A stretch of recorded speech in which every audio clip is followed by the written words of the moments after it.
President Bola Tinubu has expressed concern over the recent blackout in the northern region of Nigeria.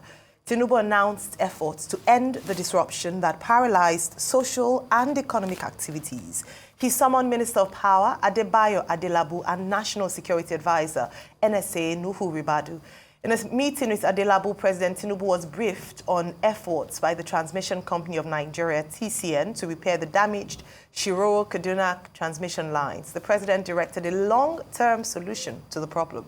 The Northern Governors Forum, at a joint meeting with the region's traditional rulers, Chief of Defense Staff, and other stakeholders yesterday, also addressed the ongoing blackout in the region and other challenges affecting them, including security concerns, economic issues, and sustainable development priorities. The forum also rejected the tax reform bill before the National Assembly, stressing that its content is against the interests of their people.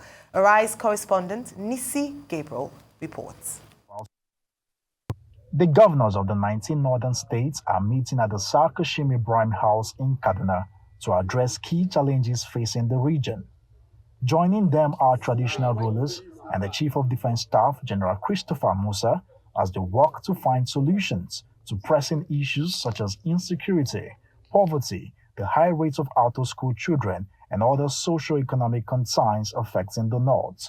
Host Governor Obasani talks about realizing the vision of a prosperous north. Let me use this opportunity to commend our dear President, Bola Ahmed Tinubu, GCFR, for reinvigorating the war against terrorists, bandits, kidnappers, and other criminal elements in the north. The establishment of a joint military command and launching of Operation Fansanyama are clear demonstrations of the federal government's commitment to decisively tackle the multidimensional challenges of insecurity confronting the north. After hours of closed-door deliberations, the forum announces several resolutions, including a call on the federal government to address the ongoing power outage in the north.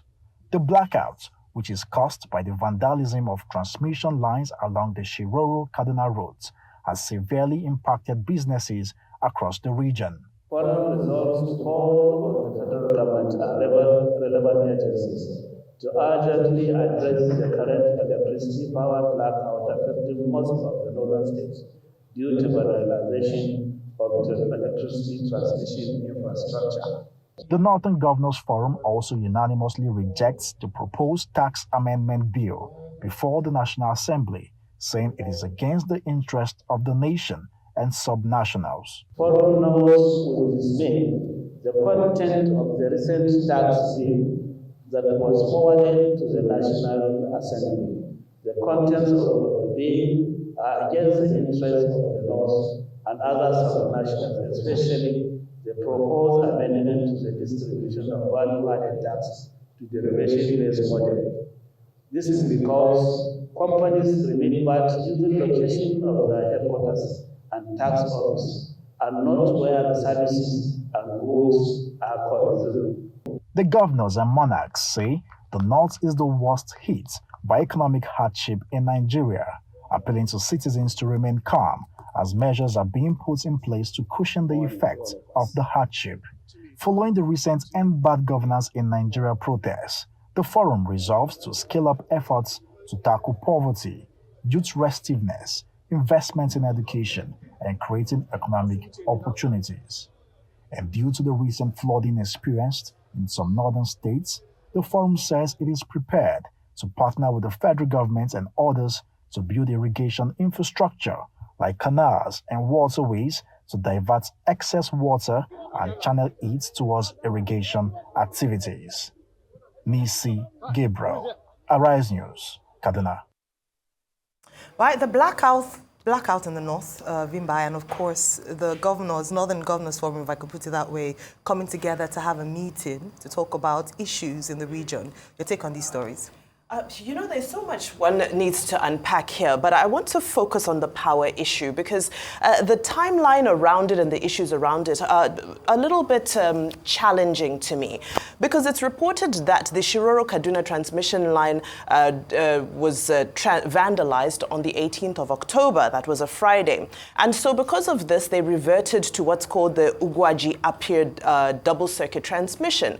Now, on Monday, the 21st of October, there was also a fault on that particular line, meaning that all redundancy was lost. Now, it took them 2 days to find where exactly the fault was. That's on the Ugwaji-Appiah line.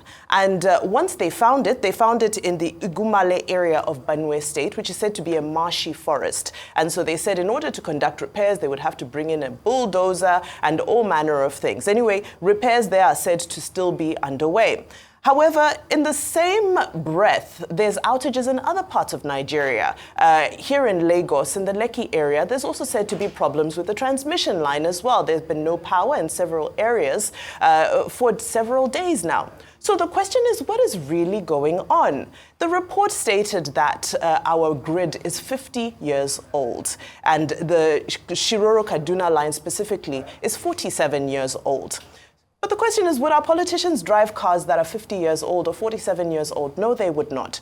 So why has there been no maintenance culture? Why is there no redundancy? So if it's not the grid collapsing and there's no backup, then it's vandalism to a power line and the backup also fails. And then, and it's nationwide. So yes, the issue in the north is terrible. And I'm glad that the president has stepped in and has assured that all the necessary security will be granted so that the repairs can be effected. However, the broader issue that, yes, the president has committed to ensuring that there's a long-term solution to addressing issues on the grid. However, the question is, what is the plan for maintenance going forward? Does it mean every time there's a fault, everything is going to collapse and life will stop? Very big questions you've asked there and important as well. Dr. Well, Basi. the story before us is that the president of Nigeria, President Bola Ahmed Tinubu, has given a marching order to the security chiefs, beginning with the National Security Advisor, to provide security cover for the restoration of electricity in the affected 17 states of under Nigeria, 17 we're told, that have been out of electricity for the past 1 week.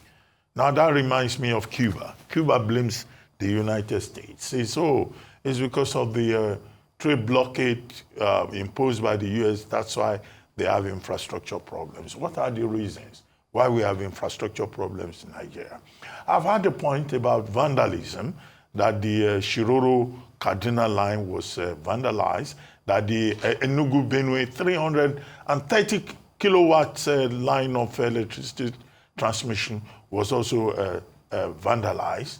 But it looks like it's more than that. And I think it's the Minister of Power who provided the explanation, Adebayo Adelabu, when he was reporting on the efforts of the Nigerian president. He said specifically that the infrastructure for electricity transmission in Nigeria is old, over 50 years old. That is like running a rickety car. Number two, he said that, look, they are working on a super grid. But for electricity to be well supplied in Nigeria, you will need to decentralize the grid. And that if you do not decentralize the grid, you have just one grid that is overburdened and overworked, then of course you are bound to have this kind of situation.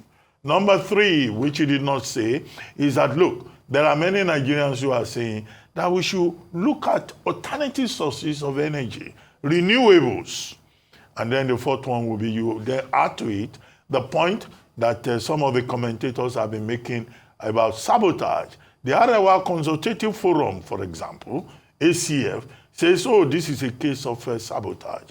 But the main residue for us is the fact that, look, people in these 17 states that have been affected in the northern part of Nigeria, they've been subjected to undue hardship. They've been subjected to undeserved stress, either in their personal homes or in their businesses. How can you imagine a part of the country not having electricity for 8 days? And it's not as if the problem has been solved yet. So we're told the engineers and the security people, they are running helter-skelter to see what they can can do. I think it's an embarrassment. It's again a reminder of the fact that, we don't seem to be getting it right in the electricity sector in Nigeria. Those are the details that government has to worry about. The Minister Adelabu tells us that there will be some kind of respite for the people and that the TCN, Transmission Commission of Nigeria, and other agencies have been told that the people who did not enjoy electricity during this period should not be made to pay for services not rendered. Well, I hope that will be followed because it will amount to double jeopardy for the people of the North to be denied electricity supply and then at the same time to be billed for power that they did not consume. It is the North today, in the last 1 week. It could be the South tomorrow. A grim reminder of the gross inefficiency in the supply of electricity in this country called Nigeria. Yes, so 1 week or over a week, the North has been plunged into darkness as with 17 states in the North as a result of the vandalization of the Shiroro-Kaduna line, which is a major conduit for supplying electricity to the North. And that's why we've seen such a big impact. But the truth is, if we're being honest with ourselves, in Nigeria, this is not a surprise to a lot of people. There are a lot of communities, not just in the North, in the South, in the Southeast, Southwest, South-South, Northeast, Northwest, North Central, for them, this is the reality. There are some parts of Nigeria where there's no electricity, there's no power.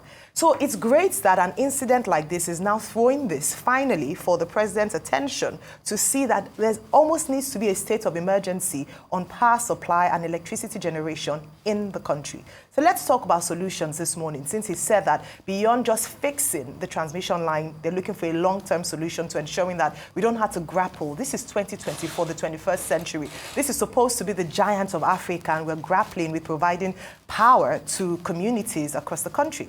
One of the things they talked about, which has been said a number of times, is how old the infrastructure is. Yesterday, we were talking about infrastructure development and where the Minister of Budget and National Planning was talking about how well this administration has done with infrastructure. And I mentioned that roads are not the only infrastructure we should be talking about. When we look at infrastructure, we look at other parts, and I specifically mentioned power infrastructure. And so it's great that we're talking about it this morning. So there must be investment in the sector, investment to be able to do away with obsolete infrastructure and also provide a framework for maintenance to ensure that we don't have to get to this point again.